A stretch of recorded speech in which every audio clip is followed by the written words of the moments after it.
We got this Cub Cadet LTX 1040 I picked up. It's got the 42-inch cyclo cut system. It's interesting. Anyway, the problem is this is kind of just nastily ugly, I guess, if that's a word. So I got this one from an auction, and we're gonna throw this on. So first thing you do, just take these two bolts off there, I guess.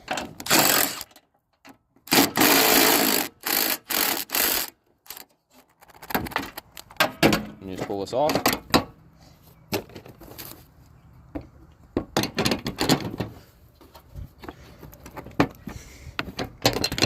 Slide down one there. Put one. Put two. Boom. Boom. Did that in under a minute.